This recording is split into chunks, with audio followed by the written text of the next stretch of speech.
Guys, for today's video, magluluto po tayo ng sinigang na biya, fresh biya. Ayan po, ang laki. Lalaki. So, igigisa muna natin ng sibuyas, bawang, kamatis. Then, saka natin siya sasabawan. Ayan. Ayan, guys.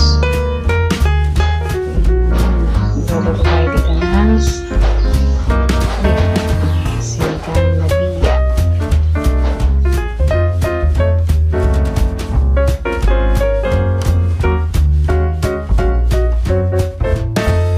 Ngayon ay magluluto tayo ng sinigang na biya.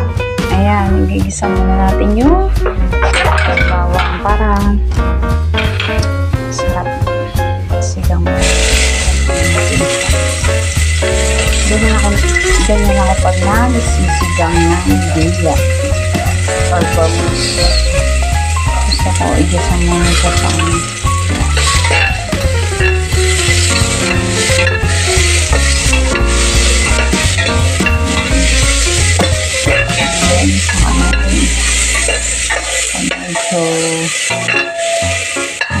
ang sibuyas. Saka natin lalagyan.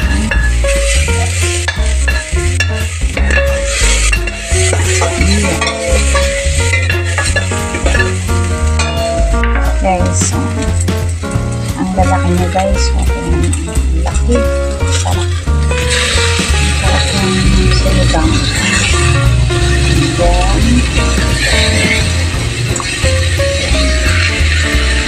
Sabi ni tatay, masarap daw ito, kaya isama ka daw ito. Itlog at saka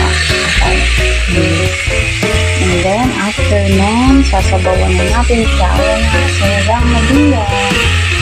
Sasabawan na natin yun. So yan guys, after natin yun, kumukulo na yung ating sinigang na biya. Lalagyan na lang natin na nugasan ko na po ng gulay. Nugasan ko na siya. Kasi ang biya is mabilis siyang maluto. Kapag overcook na siya, lulurok na.